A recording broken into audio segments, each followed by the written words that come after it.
Direct selling ব্যবসা শুরু করার নির্দিষ্ট কিছু পদ্ধতি আছে, সেগুলো আমি আপনাদের সঙ্গে আলোচনা করব। তবে একটি আলোচনার মধ্যে সব পদ্ধতি বলা যাবে না, ভিডিওটি অনেক লম্বা হয়ে যাবে। এটি হল প্রথম পদ্ধতি। সবার আগে ট্রান্সফরমেশন, অর্থাৎ আপনাকে রূপান্তর হতে হবে মানসিক ও শারীরিক দুই দিক থেকেই।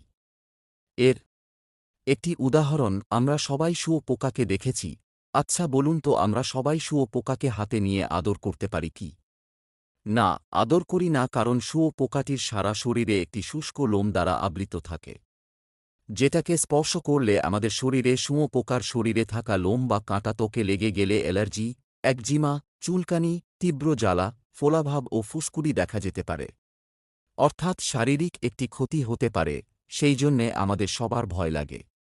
ওই শুঁয়োপোকাটি যখন বিভিন্ন বাধাবিপত্তির সম্মুখীন হয়ে আস্তে আস্তে প্রজাপতিতে রূপান্তরিত হয়, তখন কিন্তু আমরা তাকে স্পর্শ করতে ভয় পাই না, এবং সেটি রংবেরঙের হয়ে থাকে, খুব সুন্দর লাগে দেখতে, বরং স্পর্শ করতে ইচ্ছে হয়। ডাইরেক্ট সেলিংয়ে ঠিক তাই। আপনি যখন এই ব্যবসায় নতুন, তখন অনেকেই আপনাকে অনেক নেতিবাচক ধারণা বা কথা বলবে। মনে হবে ভুল ব্যবসায় জড়িয়ে পড়েছি।